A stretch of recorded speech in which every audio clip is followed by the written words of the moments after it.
কবি বলেছেন, ভারত আবার জগৎ সভায় শ্রেষ্ঠ আসন লবে। মোটামুটি এই বক্তব্যের কাছাকাছি কিন্তু আমরা পৌঁছতে চলেছি, অনেকটা এগিয়েও গেছি।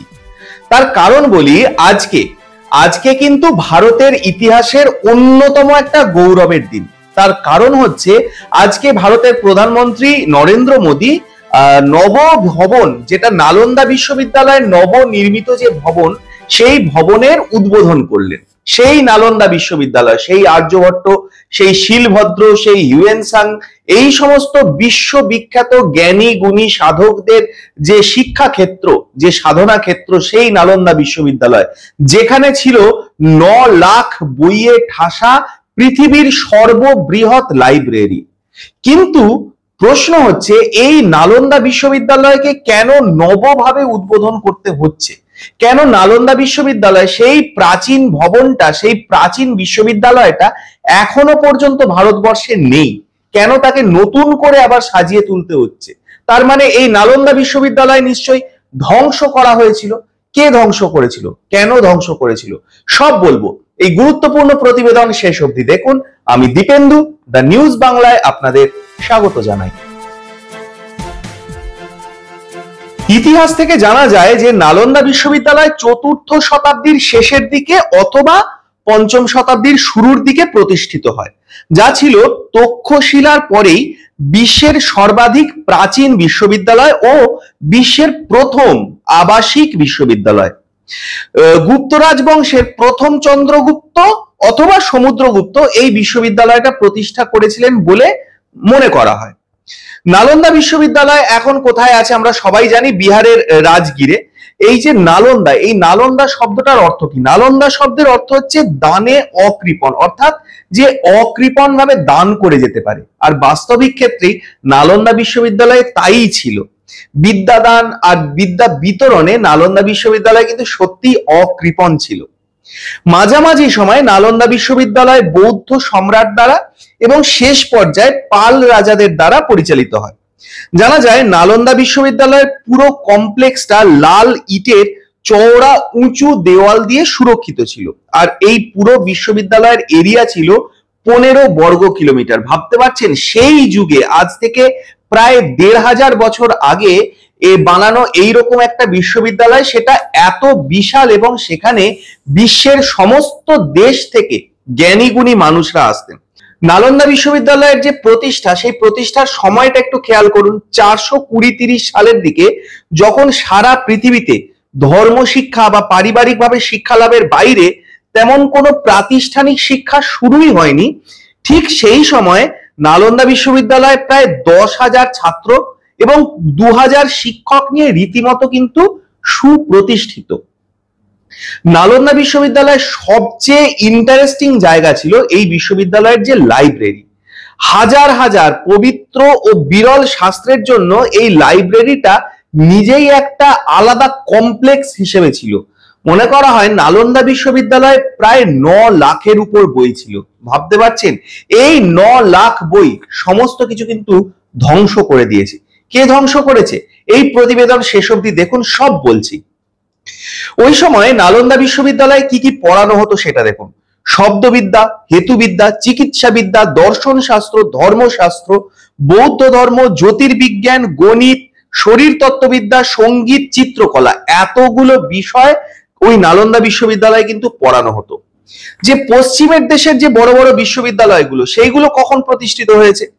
কায়রোতে আল আজহার ইউনিভার্সিটি প্রতিষ্ঠিত হয় 972 সালে, যা নালন্দার প্রতিষ্ঠার প্রায় 550 বছর পরে। তারপর ইতালির বেলোনিয়া ইউনিভার্সিটি প্রতিষ্ঠিত হয় 1088 সালে। অক্সফোর্ড ইউনিভার্সিটি প্রতিষ্ঠিত হয় 1096 সালে। কিন্তু 1096 সালে প্রতিষ্ঠিত হলেও এই ইউনিভার্সিটি কাজ করা শুরু করে 1167 সাল থেকে। বিখ্যাত কেমব্রিজ ইউনিভার্সিটি, সেই কেমব্রিজ ইউনিভার্সিটি জন্ম নেয় 1231 সালে। আর আমেরিকার প্রথম ইউনিভার্সিটি হার্ভার্ড, সেই হার্ভার্ড ইউনিভার্সিটি প্রতিষ্ঠিত হয় 1615 খ্রিস্টাব্দে। তার মানে ভাবুন, এই সমস্ত বিশ্বের সমস্ত এই বিশ্ববিদ্যালয়গুলো, এইগুলো কিন্তু প্রতিষ্ঠিত হওয়া শুরু হয়েছে নালন্দা বিশ্ববিদ্যালয় প্রতিষ্ঠিত হওয়ার 500 থেকে 1000 বছর পরে, কিন্তু সেগুলো এখনো পর্যন্ত কিন্তু সমান আধিপত্য নিয়ে সেখানে বিরাজ করছে। কিন্তু অদ্ভুত ব্যাপার, আমাদের ভারতের দুর্ভাগ্য, ভারতীয়দের দুর্ভাগ্য যে আমরা বাঁচাতে পারিনি নালন্দা বিশ্ববিদ্যালয়কে, যেটা কিনা বিশ্বের প্রাচীনতম বিশ্ববিদ্যালয়গুলোর মধ্যে একটা।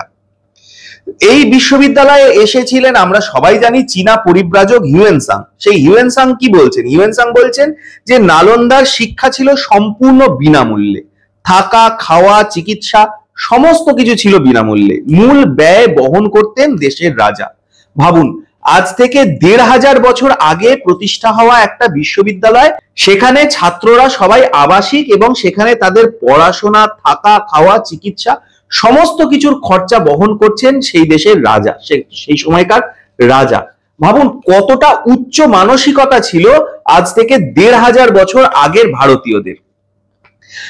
ঐতিহাসিক রাধা কুমুদ মুখার্জি তার এনশিয়েন্ট ইন্ডিয়ান এডুকেশন গ্রন্থে হিউয়েনসাং এর কথা লিখেছেন, যে হিউয়েনসাং বলছে যে এই বিশ্ববিদ্যালয়ে যেমন ভারতীয় ছাত্ররা পড়াশোনা করত, সেই রকম বিদেশ থেকে বহু ছাত্র কিন্তু এখানে আসতো।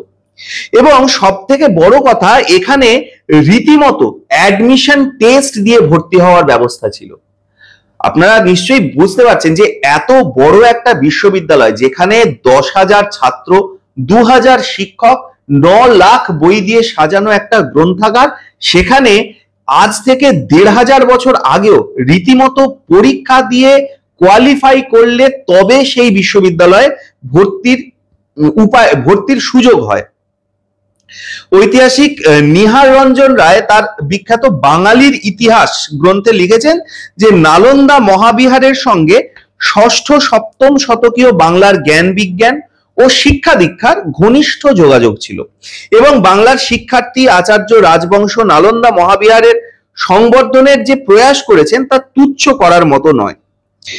এই মহাবিহারের মহাচার্য বিশ্রুতকীর্তি শীলভদ্র ছিলেন সমতটের ব্রাহ্মণ্য রাজবংশের অন্যতম সন্তান, এবং তিনি ছিলেন হিউয়েনসাং এর গুরু। তারপরে আপনি ভাবুন শীলভদ্র, এই যে শীলভদ্র যে হিউয়েনসাং এর গুরু শীলভদ্র, সেই শীলভদ্রের কথা কিন্তু উল্লেখ করেছেন গুরুদেব রবীন্দ্রনাথ ঠাকুর। তিনি তার শিক্ষা গ্রন্থের বিশ্ববিদ্যালয়ের রূপ প্রবন্ধেও লিখেছেন যে এই শীলভদ্র বাংলাদেশের কোন এক জায়গার রাজা ছিলেন, এবং তিনি সমস্ত রাজকীয় সম্পদ ছেড়ে দিয়ে তিনি সম্পূর্ণ একজন সাধকের জীবন যাপন করেন, এবং তিনি পরে নালন্দা বিশ্ববিদ্যালয়ে অধ্যাপনা শুরু করেন। একটা বিশ্ববিদ্যালয়ের মান কেমন হবে সেটা কিন্তু অনেকটা বোঝা যায় সেখান থেকে কেমন মানের ছাত্র শিক্ষার্থী তারা বেরোয় সেইটা দেখে। আর সেইটা তো নালন্দা বিশ্ববিদ্যালয় দেখে বোঝা যায়। তার কারণ হচ্ছে এই নালন্দা বিশ্ববিদ্যালয়ে কারা ছিলেন, শীলভদ্র ছিলেন, হিউয়েনসাং ছিলেন, এইরকম বিশ্বে বিখ্যাত সমস্ত দার্শনিক পণ্ডিতরা কিন্তু নালন্দা বিশ্ববিদ্যালয়ে দীর্ঘ বহু বছর কাটিয়েছেন, কেউ ছাত্র হিসেবে, কেউ অধ্যাপক হিসেবে। কিন্তু সব থেকে বড় কথা হচ্ছে এই যে নালন্দা বিশ্ববিদ্যালয়, আজকে নালন্দা বিশ্ববিদ্যালয়ে নবনির্মিত ভবনের উদ্বোধন করা হলো, কিন্তু নালন্দা বিশ্ববিদ্যালয়ের যে অরিজিনাল ভবন সেটা কেন আজ ধ্বংসাবশেষ?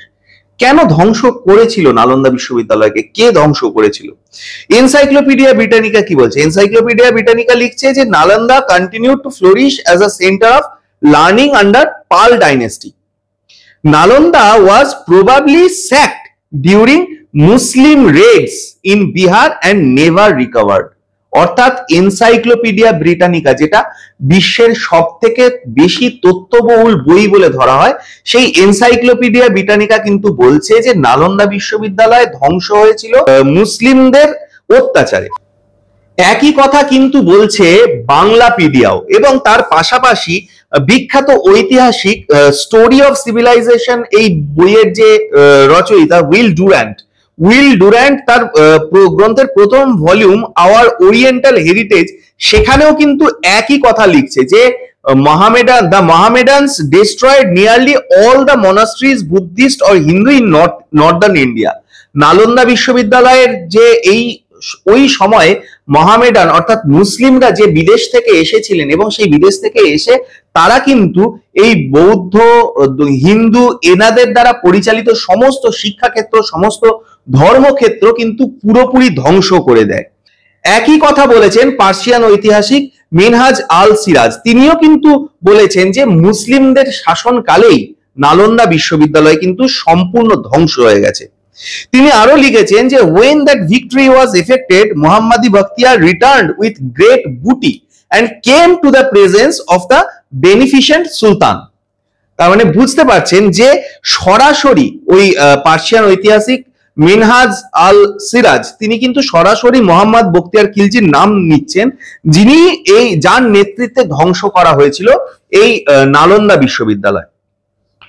এই নালন্দা বিশ্ববিদ্যালয়কে কিন্তু সম্পূর্ণভাবে আগুনে পুড়িয়ে দেওয়া হয়েছিল এবং এই নালন্দা বিশ্ববিদ্যালয়ের সব থেকে বড় যে সম্পদ তার লাইব্রেরি, সেই লাইব্রেরিতে ছিল যে 9 লাখ বই।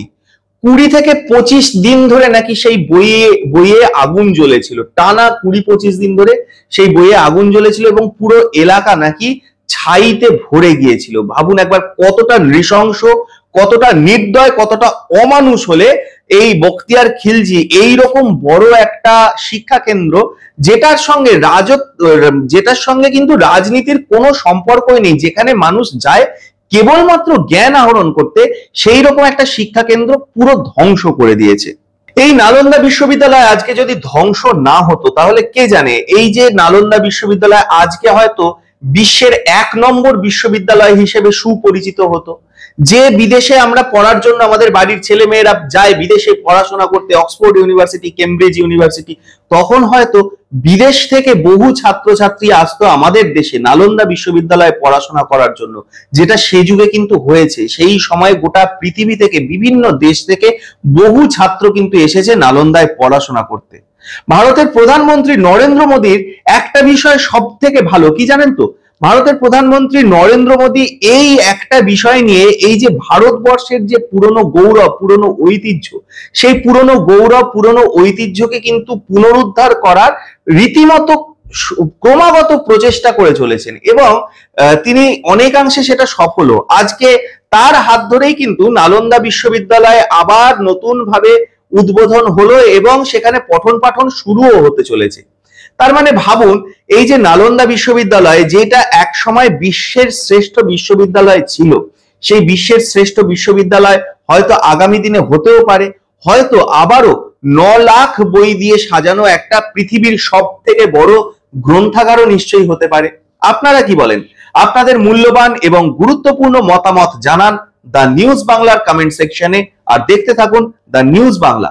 বর্তমানের পাশাপাশি ইতিহাসে, আমাদের ইতিহাসে হারিয়ে যাওয়া এই ধরনের নানা খবর, সেগুলোকে আমরা কবর থেকে খবরে তুলে আনবো, কারণ কোনো খবরই আমরা চেপে রাখতে দেব না।